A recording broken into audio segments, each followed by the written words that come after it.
কেন আইছেন থানাতে আজকে? আজকে আইসি আমার ছেলে মারধর করে এলে 3 বার আমি কেস দিছি বুঝলি। এরপরে দিছি পরে কোনো কিছু কেস হয় না, কেসটা তুলালা মানুষ যা থানার টাকা তুলালা, তার বন্ধু বান্ধব কেসটা তুলালা। এরপরে আবার তুই আমার মারধর করে। এরপরে আমি ওই দিন কেস দিছি গেছে না। এরপর 2 দিন পরে আইসি পরে আমার লোকে তারা 2 বছর তো 2 বছর গিয়ে পাইছে না, 2 বছর তা পাইছে না, তারা তো বিয়ে ইয়া করছে।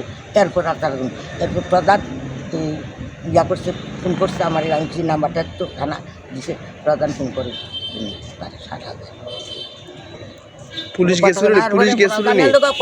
তারা কুটে ফাটাই দিছে। আপনারা পুলিশ গেছিল নি আপনার বাড়িতে? গেছে একদিন।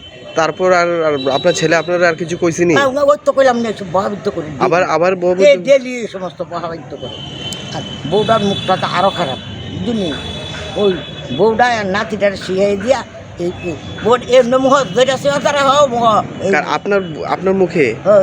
হ্যাঁ আমি সিগারেট দিলাম আর শুনতো না, গলা এক হাতে গলা আর হাতে মুখ। আপনার ছেলের বোন নাম কি? ছেলের বোন নাম গৌরী আর নাতির নাম রিয়াল। আর ছেলের নাম? ছেলের নাম কাগজপত্রের তপন আর এমনি ডাক নাম শিবু। শিবু কইলে আপনার কানায় না বাড়ি দেয়। কোনখানে আপনাদের বাড়ি? আমরা বাড়ি চামড়া বাজারে খুবই। এখন কি চান? এখন আমি চাই, আমি মুখ্যমন্ত্রীর কাছে আমি চাই যে আমি শক্ত বিচার, আইনের বিচার আমি শক্ত চাই। হ্যাঁ, যাতে এটা বিচার হয়। আমি 1 বার 2 বার 3 বার 4 বার আমি কত সহ্য করতাম, কত আমার একটা জীবন, আমার একটা জীবন নেই। এই বয়সে আমার কি সহ্য হয়? আমি ভারী সহ্য করতাম। আপনার নাম কি? আমার নাম কর্ণবালা দেবনাথ। আমার স্বামী মরার পরে আমার লোক এই শুরু করতে, স্বামী তো এই ইতানের দল আমার স্বামী মরছে। আপনার স্বামীর নাম কি? স্বামীর নাম নিত্যানন্দ দেবনাথ।